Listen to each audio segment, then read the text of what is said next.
Title of this project is Bingo Without the B, Pastor, Brother, Mentor, Friend. This evening, Marina will repeat a presentation that she provided in July of this year at a memorial service at the Lutheran summer camp that takes place each year on Lake Winnipesaukee. People who passed away during the year were remembered at this event, which was attended by more than 60 people in addition to virtual participants. Marina's presentation is a retrospective of the life of Pastor Ingo Dutzmann, her older brother who passed away in January of this year from pulmonary fibrosis. For over 20 years, Ingo served as senior pastor of the First Lutheran Church of Boston and for 25 years as director of the summer camp. When listening to the speech, imagine yourself as a regular camp attendee for years, possibly even decades. Someone who loved and trusted Ingo not only to deliver words of truth and life, but also to electrify your day with his energetic personality and humor. He also conducted family weddings, funerals, baptisms, and other rites of passage on request for many of you over the years, whether you were members of his church or not. This presentation is an opportunity to get to know Ingo during the years before you met him, as well as to relive memories of times spent together. This project will fulfill 2 elective requirements for Marina in level 3 of the visionary communication path, creating effective visual aids and using presentation software. There will only be 1 introduction at the beginning and 1 minute of silence at the end. Timing is requested to be 8, 16, and 18 minutes. Bingo Without the B, Pastor, Brother, Mentor, Friend, Marina Kirsch, Bingo Without the B, Pastor, Brother, Mentor, Friend. Thank you, Greg. Bingo Without the B is how my brother Ingo often explained the spelling of his name. He loved all of you here at camp, and he also loved the beautiful views of the lake, like the one that you see behind me. Following is an overview of Ingo's life, and though based solely on my own recollection and available photographs, I hope that it will give you further insight into a remarkable brother, pastor, camp director, and friend. And I encourage all of you in our coming week together to share your own Ingo stories with me. Bingo Without the B, pastor, brother, mentor, friend. Consider this Bible passage. You know when I sit and when I rise, you perceive my thoughts from afar. You discern my going out and my lying down. You are acquainted with all my ways. Ingo's take on that passage, here it comes. God is onto us. Later, I'll explain the origin of that statement, which is a big takeaway from my life with Ingo. God has always been onto us. We have always felt special and blessed. It's not a threat, it's reassurance. All of us, including departed loved ones, are precious to the Lord. And all my life, Bingo Without the B has been around. Really, I have to say, a lot like God. And for someone who just barely missed being a Tuesday night game of chance, Ingo has filled a lot of roles in his life that begin with the missing letter B. The first role, baby. He was born in Germany shortly after World War II ended. Times were hard. Food and housing were scarce. This photo is one of many that I loaded onto my mother's electronic photo frame shortly after my brother died. She was 100 years old then, and she's 101 now. And each time that picture would come on, she would say, "Jetzt kommt der kleine Mann." Here comes the little man. We watched for him and grieved together. At 6 months, Ingo was thriving because our parents, Rolf and Lilo, often gave up their rationed food for him to make sure he was fed. Note the cute hair. Here he is at age 2, and then at age 3. And lo and behold, by age 3, he had grown a tail. It was sewn onto the back of his overalls by Grandma. And this photo has long been a conversation piece. By 1949, Rolf and Lilo knew that they wanted to immigrate to the US. Times were still hard, and Rolf's chosen field of aeronautical engineering was banned in Germany after the war. But worst of all was the continuing Soviet threat that hung like a pall over most of Europe. This photograph was sent to the kind people in Indiana who agreed to sponsor our family. In late 1951, with 5 suitcases of possessions and each other, Rolf, Lilo, and my 4-year-old brother Ingo traveled to Zurich, Switzerland, intending to board a plane for America that same evening. But fog caused an overnight stay. And that night, my mother, who was 8 months pregnant, went into labor. And surprise, I made my entry into the post-war old world. That was the very next morning. Now, Ingo liked animals, including this dog at the small inn where he and Dad stayed while Mom and I relaxed at the hospital. The next role with a B, bodyguard. When I first learned to stand, Ingo's iron grip on my shoulders helped me stay upright. And I have to say, based on the right photograph, a kinder, truer friend than Ingo is not to be found anywhere. He has always been ready to share joys, sorrows, and challenges with almost everybody he knows. And he and I have always been able to argue or debate on any topic with no loss of love and respect, no matter how vehemently we might have disagreed. And that is a rare gift in contentious times. Babysitter. After our brother Roland was born, the little usurper proved way more fascinating to Bingo without the B than I. But we had many good times too, including when Ingo served as galley slave on our boat. It looked remarkably like a cot, don't you think? Ingo liked cats too, and he was a bon vivant. That means a sociable person with refined tastes in food and drink. Indeed, Bingo without the B would take the little usurper and me out back, whip out his little pocket knife, scrape some bark from a tree, and tell us it was good for food in case we were ever starving.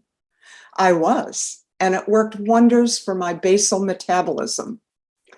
In later years, however, I had to draw a line at raw pancakes, which he loved, and anything picked up from the floor at First Lutheran Church in Boston.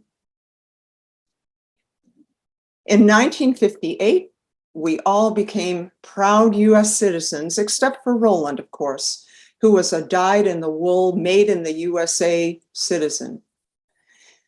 Now here is Ingo in the 6th grade, the 7th grade, and the 8th grade. And by the 8th grade, oh my goodness, was he trending toward greaser with that slicked back hair? By confirmation, though, and 9th grade, he had opted for clean cut and college bound. He found out he was popular.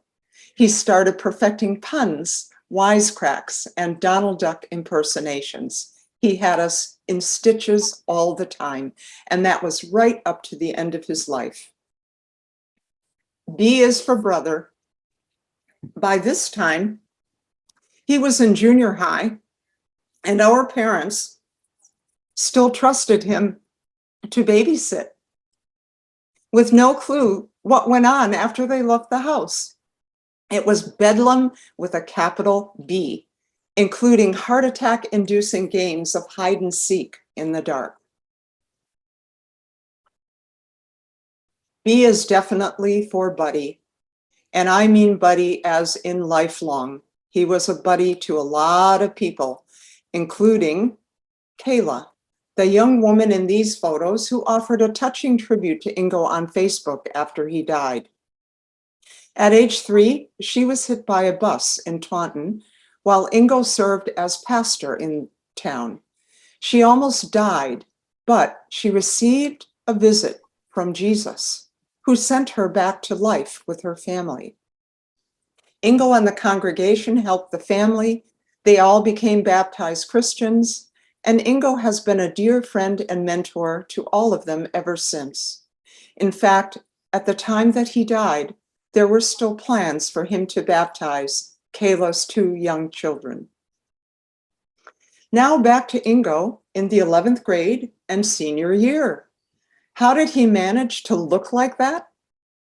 Chin-ups, sit-ups, push-ups, running barefoot on the cross-country team, playing on the basketball team, opting for salads instead of burgers and fries. He also had a bench press in the basement, I will admit. He found out not only God was onto him, the girls all wanted to go out with him, and the boys, they all wanted to be him. Ingo was student council president and the official Utica High Chieftain mascot. The football team was called the Chieftains. He would appear barefoot wearing a Native American costume and headdress at every football game with the cheerleaders in a circle around him. And this happened no matter how chilly the nights became. In the spring of 1965, he was interviewed on Detroit TV wearing that costume and barefoot. My kid sister opinion, Diana Ross and the Supremes, who appeared on that same show singing Needle in a Haystack, were not nearly as exciting as my brother. Of course, they were not famous yet. Ingo's senior year in high school was memorable. He was the escort for Tijuana Holly, the homecoming queen. I have no photo for that, so you're not seeing anything. But here he is with Lois Dudock, his date to the senior prom. They looked good, don't you agree? I never did ask whether they coordinated their attire in advance, but it sure looks that way. Ingo was also the recipient of the Chrysler Scholarship at the end of that year. And in the late 60s, Ingo spent part of a year in Europe for his university studies. Left his passport photo. And when he boarded the plane wearing a Tyrolean hat, his inner coat pockets were lined with tools that would be the delight and envy of any modern-day terrorist. However, I have to say, packing was definitely not front and center on his mind. That statement at the beginning of my presentation, God is onto us, comes from the back of this 1971 photo where Ingo wrote the following. Being your brother is a proud thing for me. It's like the feeling which fills me each time you do something well and still remember to smile at me. God is onto us, and I think he is smiling too. Now, my brother, Bingo without the B, treated me to adventures in luxurious locales. And I have to say that's somewhat tongue-in-cheek. When I was 17, he wanted to treat me to a movie in downtown Detroit. But we found out to our dismay, the theater was closed. So, great brother, committed to safety and all, he drove me down Brush Street. And that, fellow campers, was not exactly Disney World. Just the year before, Brush Street was the epicenter of the summer of '67 race riots. 43 people killed, 7,200 arrested, and more than 2,000 buildings incinerated. No wonder the theater was closed. But that ride provided a memorable view of life's inequities. And that was true for both of us. In the late 60s, Ingo was hired as director of student organizations at Oakland University in Rochester, Michigan. He hired Daria Manchuk to work for him, And eventually he asked her to marry him. She said yes. I love this photo of him, happy, carefree, relaxed, with the portrait of Daria behind him. I was hired too, despite a few comments about nepotism. So as I mentioned, Daria's answer was yes. They were married in late 1973 in a Russian Orthodox ceremony with an Orthodox priest and a Lutheran pastor officiating. Highly unusual. Ingo had a mafioso look. Compare the one on the left with the one on his wedding day, where he seems to be saying, ha ha, look what I got. Children were born to Daria and Ingo. First, Alex. Now, around this time, Ingo began studying law at Wayne State University in Detroit. But he thought about that some more, and he decided, nah, I don't want to be a lawyer. His heart said, go into the ministry. He said yes to that. Allegra was born in St. Louis while he was already at the seminary, and at Wright in 1984, he's with all 4 children, including Mercedes and Dominique. After graduating with master's degrees in divinity and sacred theology, Ingo's ordination took place in 1980 at our church in Michigan. Ingo is center front in the right photo. And starting in 2004, the children got married. First, Alex, followed by Allegra, Mercedes, and Dominique. The children had children. Tristan was born to Amy and Alex, followed by Adelina to Allegra and Matt. And just a year and a half ago, Luca was born to Dominique and Ryan. There were many other family occasions too. And as you can see in these photos, Ingo was always in celebration mode. From 1998 to 2019, when he retired, my brother, Bingo without the B, was senior pastor at the First Lutheran Church of Boston. For over 40 years and in many other places besides Boston, including in the US and Canada, he was a provider of things that start with B: benedictions, Bible studies, baptisms, burials. After the Boston Marathon bombings in 2013, he received the Witness in the Public Square Award for calling in the comfort dogs and handlers and ministering to victims, as well as visitors and first responders. He lived at the church for weeks. He ran out of boxer shorts. He slept on a couch down in the basement. He was faithful in sharing the gospel of Jesus Christ with a world that is dying to hear it. Ingo, as many of you know, was into unique glasses, shirts, and power socks. I remember him walking robed up into the sanctuary at First Lutheran many a Sunday or other times, looking very pastorally. But as soon as he sat down, his colorful socks became visible. Humor was intrinsic to who he was and how he related to other people.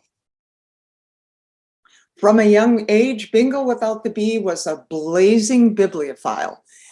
What's that? A blazing bibliophile is someone who loves books. Blazing anything is clearly not good.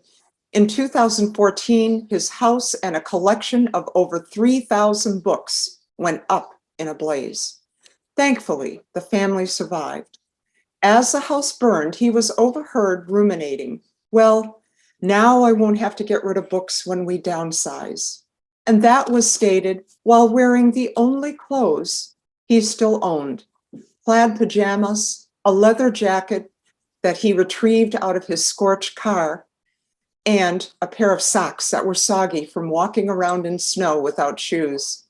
Wardrobe downsizing, I guess that got accomplished too. Along with his family, Ingo loved all of you here at Camp Winnie. You, the lake, the place. You are his family too. So my virtual background, as I mentioned, is a view from the beach that we all love and that he loved so much. During the final summer of his life, Ingo still wanted to be here, and he exhibited the same level of appreciation and enthusiasm as always, despite his declining health. Thanks to everyone who made that experience so heartwarming and so memorable and so possible. Those memories went into the next life with him. And now, I have to say, many of us will miss calling Ingo in the afternoon or evening and hearing him say with great enthusiasm, "Good morning, I wish it were," or his signature, "Joy in Jesus."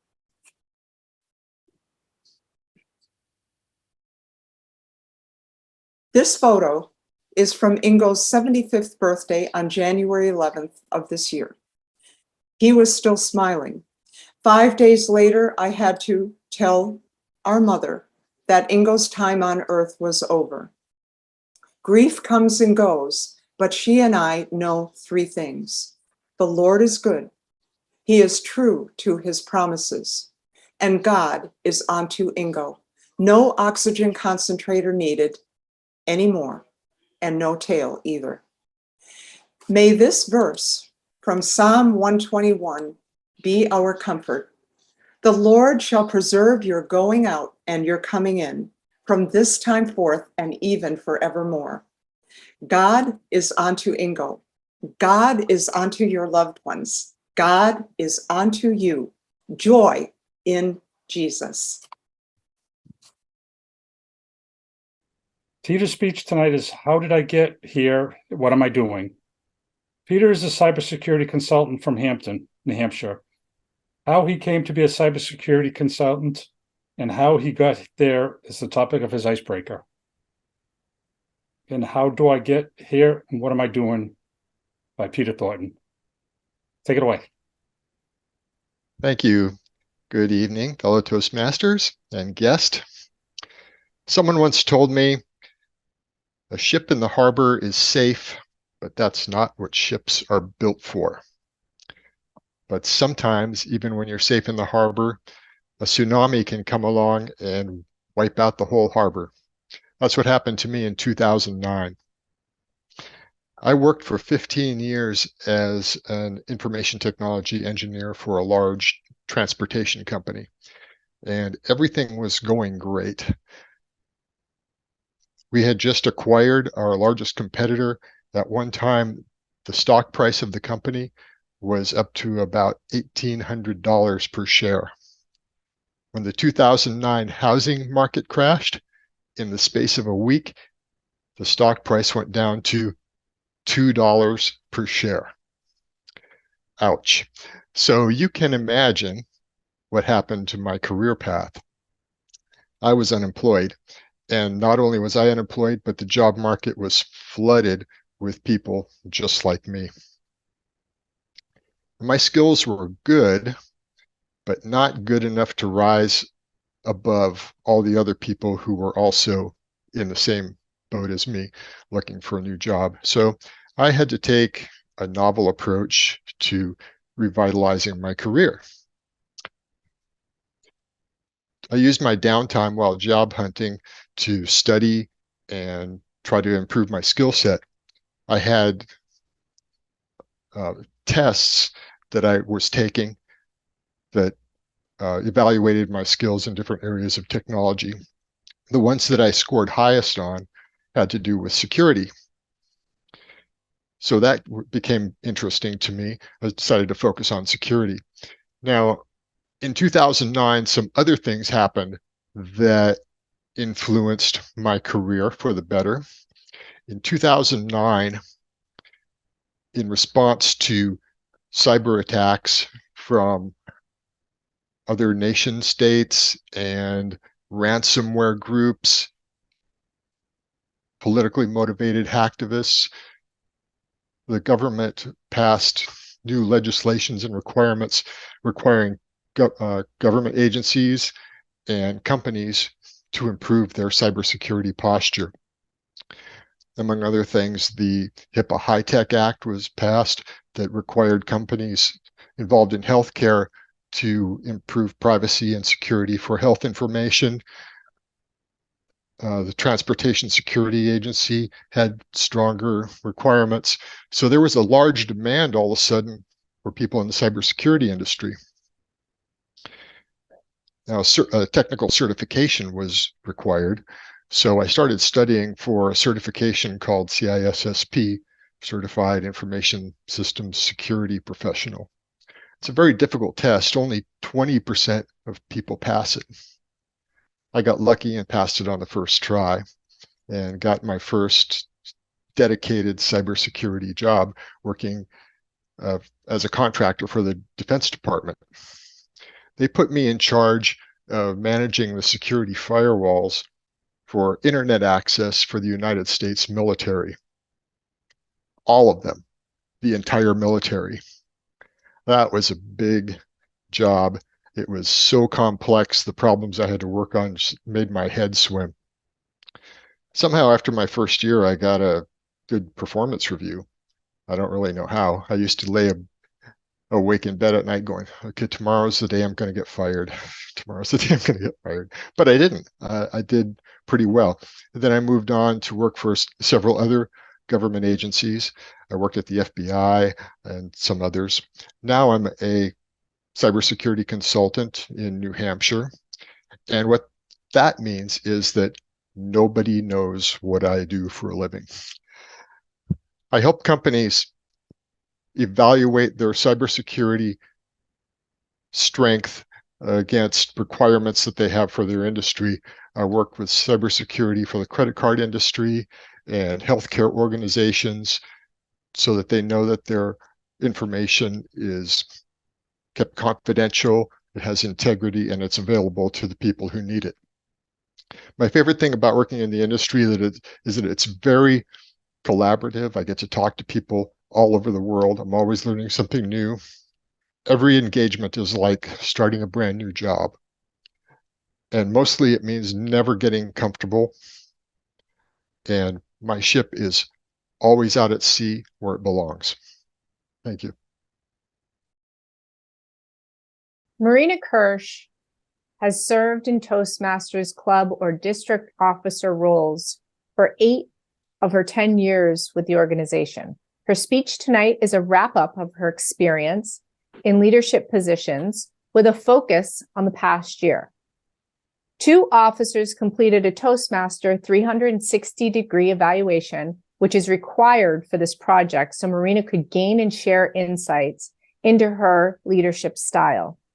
In order to inform other members, but also limit the length of her speech, she will put a list of her actions and duties to date into chat for members to download. Did you know that serving as a club officer is a way you can fulfill much of level 5 in the Toastmasters Pathway program? Marina encourages every member to consider raising their level of satisfaction in Toastmasters by becoming a club officer and accepting the challenge of creating a new club vision. Marina Kirsch, Exeter Speak-Up Vision Challenge. Exeter Speak-Up Vision Challenge, Marina Kirsch. The vision that you glorify in your mind, the ideal that you enthrone in your heart, this you will build your life by, this you will become. That is an anonymous quote, Exeter Speak-Ups members and honored guests. The antithesis of that is from Proverbs, where there is no vision, the people perish. I think we can all be quite clear on the perishing quote, can't we? But what about the first quote? I'm wondering if anyone has a thought to share on that. Let me recite it again. The vision that you glorify in your mind, the idea that you enthrone in your heart, this you will build your life by, and this you will become. Would anyone like to offer? Feel free to unmute and give us your idea. Walter.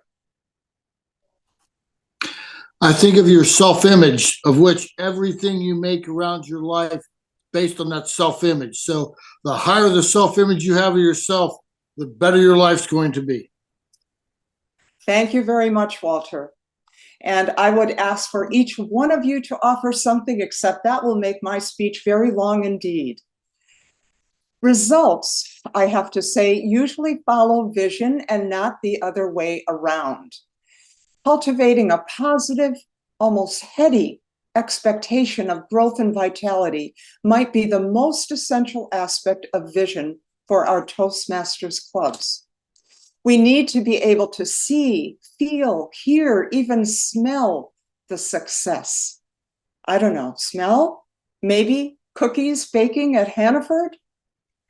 In 2014, when I first became Exeter Speak-Ups Club president, we had 8 members, only 5 of whom were active.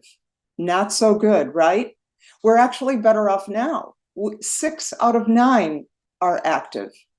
We had ideas back then, though, how to revitalize the club, and we had a small but effective leadership team.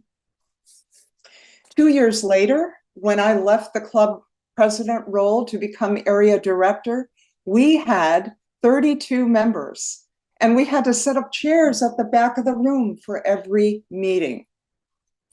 Now today, it's a different world, and I, and perhaps all of us, have a less defined vision, perhaps, than we had before. Mostly, we have virtual meetings, more limited networking opportunities these days, a totally different educational program also in Toastmasters. New challenges come with the territory, including revamping our vision to take those new factors into account. This year, I was elected VP Public Relations, but I'm also still unofficially serving in the VP membership role. The past 3 years since the onset of COVID have seen declining membership, which we have been unable to raise again via our prior methods. But our club is not alone, and to our credit, we actually gained 8 members in 2021 to 22, but we lost about as many. Some moved away, some couldn't handle virtual meetings, some didn't want to meet in the evenings. One was too shy, one had a beef, and a few just drifted silently away. There is a file in chat listing actions I've taken in the past year on behalf of our club, something I didn't want to go into a litany about during the meeting and during the speech itself. New public relations strategies or transitioning to occasional live meetings might help our club grow, but it could be that entirely different methods might also be required. We need at least 5 new members by June 30th of this year in order to qualify for the Distinguished Club Program, which is the Toastmasters designation of club excellence. To accomplish that, we need new ideas and a positive new vision. Can we do it again? The officers who submitted an evaluation so I could complete this final report on my leadership experience gave me mid to high marks. In the combined positive comments, they said I am knowledgeable, helpful, organized, resourceful, trustworthy, and open to new ideas, supportive, even kind, an accomplished speaker, an ambassador for the organization.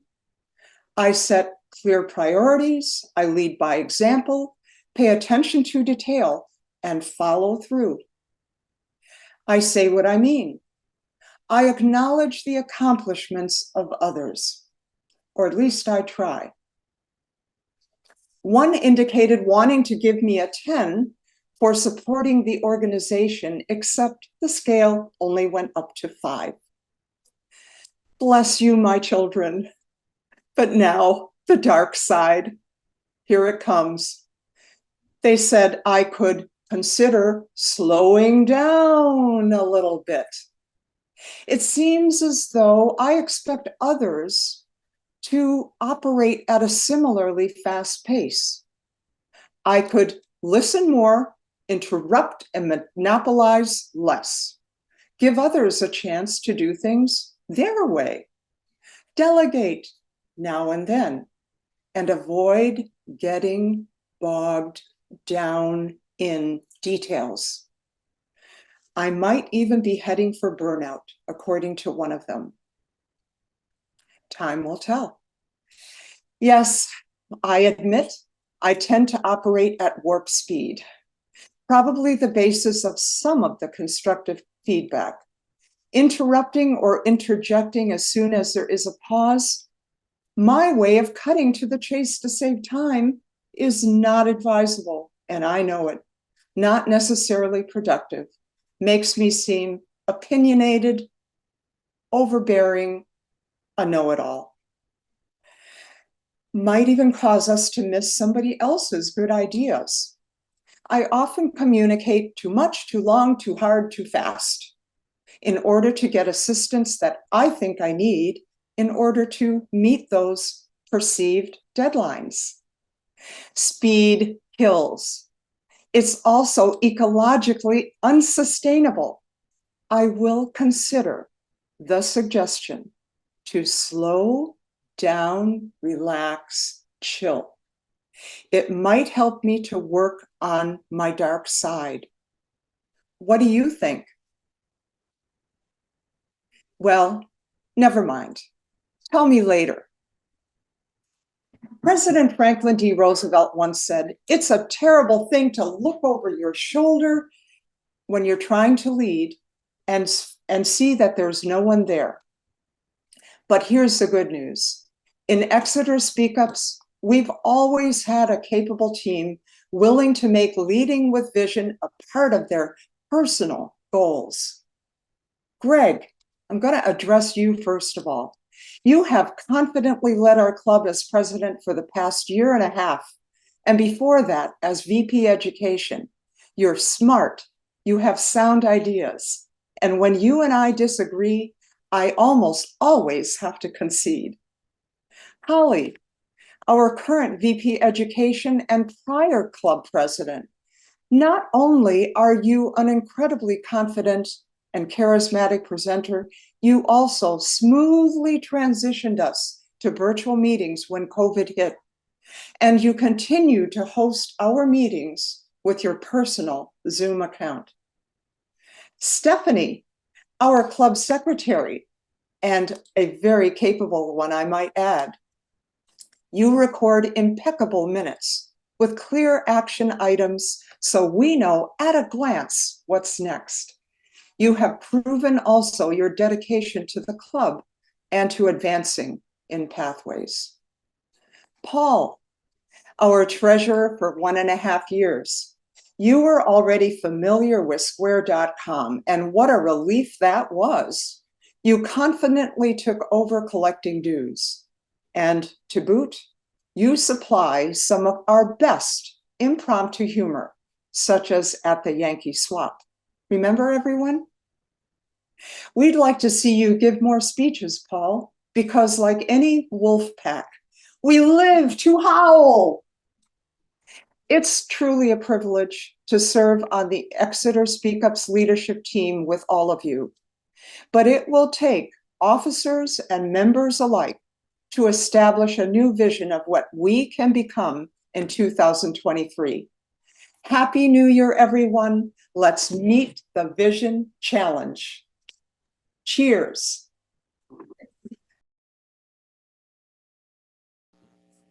Leadership styles can run the gamut, and we've all had one of those leaders and can tell endless stories, both good and bad.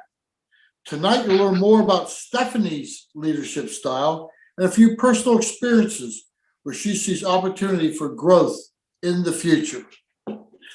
Stephanie Cardoso, growing your leadership styles. Growing your leadership styles, Stephanie Cardoso. Good leaders have the ability to inspire us in their lifetime. Great leaders have the ability to inspire us beyond their lifetime. Simon Sinek. This is a pretty powerful quote. and speaks volumes about the importance of leadership, meaning you can be good here and now, or you can be legendary for years to come. Tonight, I'm going to share a little bit more about my own leadership and how I actually use a lot of different styles. But to be honest, I'm still learning and growing every single day. During this project, there was a quiz that I took, and it ranked against 8 different leadership styles and where I fell. And oddly enough, I scored exactly the same on the top 2 and scored exactly the same on the following 3. And so as I was reviewing the data, my interpretation of this was that I clearly used different styles in different scenarios with different people. And in every leadership style, there's always a pro and a con. And I'm going to walk you through both a pro and a con on the top 2 leadership styles for me. I'll give you a brief description and an example of something that I've done in my work. And then I'll give you one that I didn't score as high on. And that's given me the ability to think about a new perspective on things that I can do and grow as a leader. So the top 2 leadership styles for me were altruistic and democratic. I'm going to start with the altruistic definition first. And this type of leader really likes to personalize their approach with each individual on their team. They lead to serve others, and they like to motivate their team with empowering and ethical approaches that allow them to focus on active listening and being empathetic with their team as a whole. And for me, this definition really spoke volumes because it's something that I practice every single day. And I've actually always talked about how I view my org chart upside down, meaning I'm at the bottom and I'm supporting my entire team. And the reason that's important is because I want all of them to be successful. If they're not happy and motivated, it can result in productivity. And this is truly what I believe and how I show up every single day. I'll give you an example, albeit a really simple example. I actually schedule regular one-on-ones with my entire group on a monthly basis to see how each person's doing. I want to get their feedback. I want to learn about their concerns.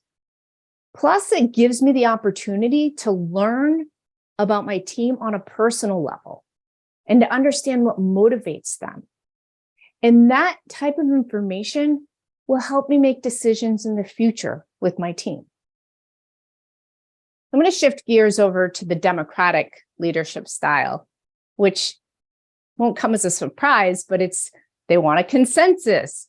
They want to hand the reins over to others to help them sharpen their leadership skills. They motivate by pulling people in for participation, so I can call on people in meetings. We're big on communication and collaboration and getting feedback from the group. And this also resonated with me because, as I mentioned before, I want to see my team grow. I want them to learn in their own journey. I want them to be part of the decision-making of our team as a whole. And I want them to feel informed that there isn't anything happening behind the scenes that they don't know about. And it helps build the trust and credibility across my team. An example of this was last year, I had received feedback from across the business that people were confused on who to go to for what. So after some analysis and some additional research, I made the decision to redesign my group. And I shared it with my team. I brought the information out because I wanted their buy-in and support before I finalized any changes. And they really did appreciate the fact that I took the time to do this. And they felt like they got a sneak peek into how the sausage is made. So it was a good experience. And although I've just talked about a couple of positive aspects of my leadership style, I want to jump into sometimes how these two styles may not work as favorably. So as an altruistic leader, if we're not given enough time to apply some long-term perspectives, it can obviously be ineffective. And although we have really good intentions, unfortunately, it will lead to bad outcomes. So I realized that I'm great at brainstorming and thinking about the future and getting my team excited. But when it comes to those details and actually making it a reality, that sometimes can take longer than anyone's expecting, it creates frustration among the team members. So it's ineffective. As a democratic style, and how that can be ineffective is when the team that you're consulting with doesn't have the knowledge or the experience to be able to make those quality contributions to decision making. So that org structure that I was just talking about actually came back about a month or so later. I had one of my team members come back and say, I think I'm duplicating efforts with another team over here. And I had to reevaluate and make some adjustments. But I could have avoided that if I had taken the time to work with some of the other leaders across the business who had more experience, who had a different perspective. Now I'm going to shift gears on the one area that I scored really low on, and that is authoritative. And by definition, the style gives clear direction and it sets standards for your team. And it's really a great quality when you're trying to change the vision and the direction of the business. However, I did find myself recently using authoritative style, and it was through a large company event that my team was organizing executive meetings and came into the meetings unprepared. Now, after the meeting, and I had a few minutes with them, I talked about the need for a comprehensive prep session before these types of meetings and provide them with a template to be able to use to be successful in the future. So it wasn't a discussion, but it was a clear direction and a set of standards that I set right after the meeting. So again, it may not be one of my top leadership styles, but it's certainly one that can come in handy from time to time. In summary, great leadership obviously takes time. It takes experience, and it takes really a deep understanding of yourself. So I'm going to ask all of you, what kind of leader are you? How do you want to show up every single day? I'll leave you with one more quote. Before you are a leader, success is all about growing yourself. When you become a leader, success is all about growing others. Jack Welch. Thank you. This is Marina's final project in the Presentation Mastery Path, which has been a great travel adventure as well as an important step in her unfolding story.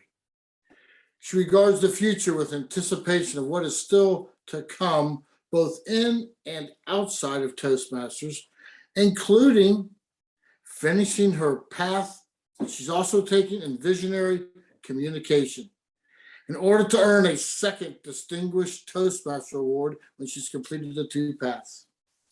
In this final speech, she will cover highlights of the completed project and the path as a whole, including what fun, challenging, and surprising things. She hopes other members will approach their paths with an attitude of experimentation, discovery, and fun. Here to answer the question, how is giving speeches like traveling? Please welcome Marina Kirsch, Pathways, Bon Voyage. Pathways, Bon Voyage, Marina Kirsch. Thank you, Walter. Fellow Toastmasters, traveling allows you to become so many different versions of yourself. That is actually an anonymous quote. And when I first read it, I thought, well, yeah, sure. But isn't that true about a lot of other things in life as well? Making new friends, changing jobs, moving to a new location. Overnight, you can literally recast yourself into a whole different persona. You can start wearing jeans ripped at the knees, pierce your navel, get a buzz cut. You can take on a British accent. And no one would think twice because no one knew who you were before. I would like to have you raise your hands if you think we can have similar adventures with our speeches. Who thinks so? Okay. Lawrence, I can't see you, and Stephanie, I can't see you, but everybody else has their hand up. I agree. Now imagine pathways as a cruise and each speech as a different port of call. Pathways really challenges us to try out different ways of presenting, to develop a unique voice and style, and to transform ourselves. We may not know the ultimate goal or destination, but we do trust that there is one.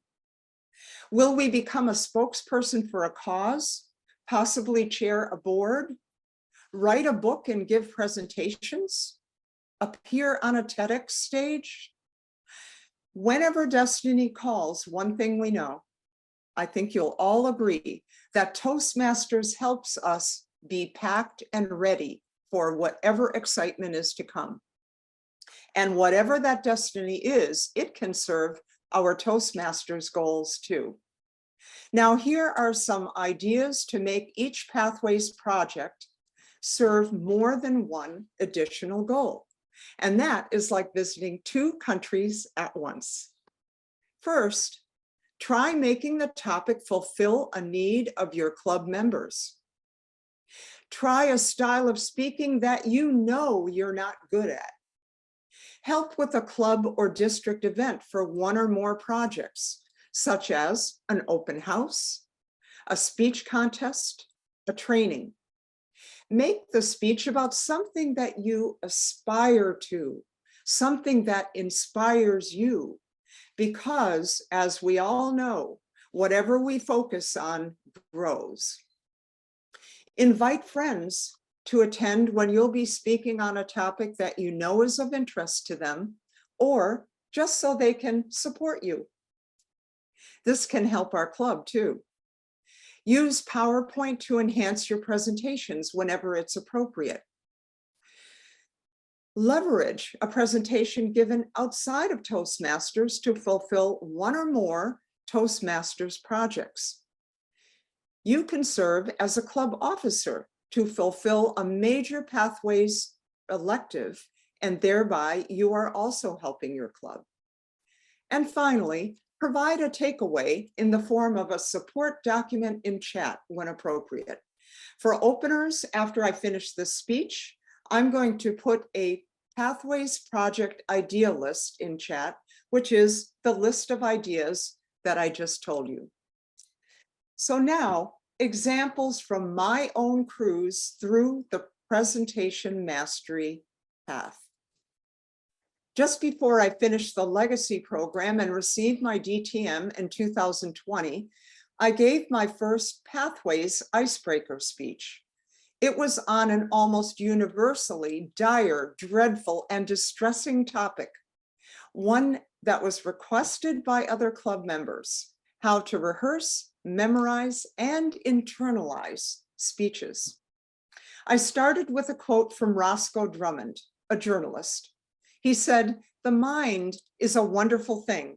It starts working when you're born and never stops until you get up to give a speech."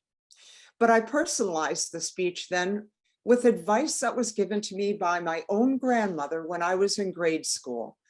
And that advice is something that still serves me today. Next, I tested my skills in an area I knew I wasn't good at. I knew I was deficient in it. humorous speeches. I developed 2 versions of a speech entitled Polar Opposites, about the total absurdity of being married to my polar opposite. And that is a true story. This was a challenge for me, but to my amazement, I actually had fun. And I realized I might even enjoy doing stand-up comedy. I haven't done it yet. Who knows how I will recast myself in the future. I didn't complete the Pathways projects in order, and my topics were all over the map too. I gave an intro speech for a club open house, and then later on, I planned and managed another virtual open house in order to fulfill an elective.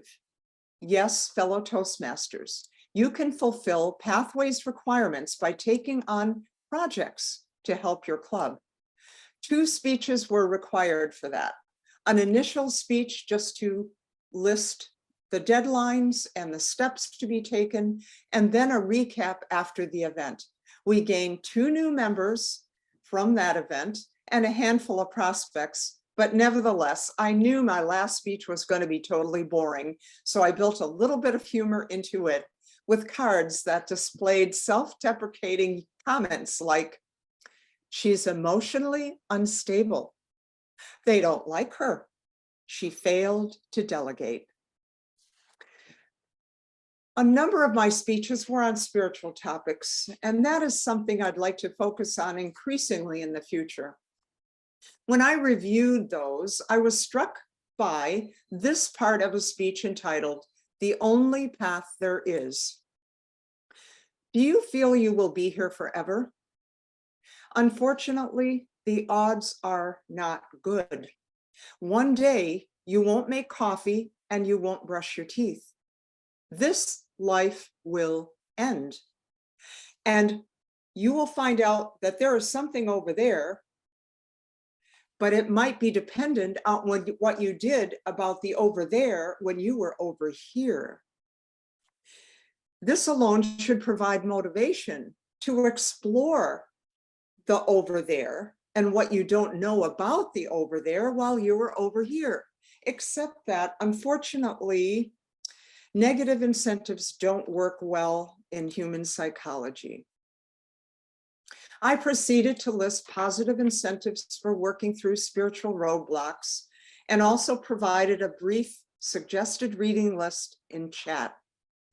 In another speech, I introduced my mentor number 1, the Lord of the universe. I didn't tell you who he was at first. I was talking to someone on my cell phone during the speech. And I was just amazed and delighted by the creative freedom of exploring presentation options. It was exhilarating. A longer speech requiring research was entitled, "Tick Tock, a Wonderful Life."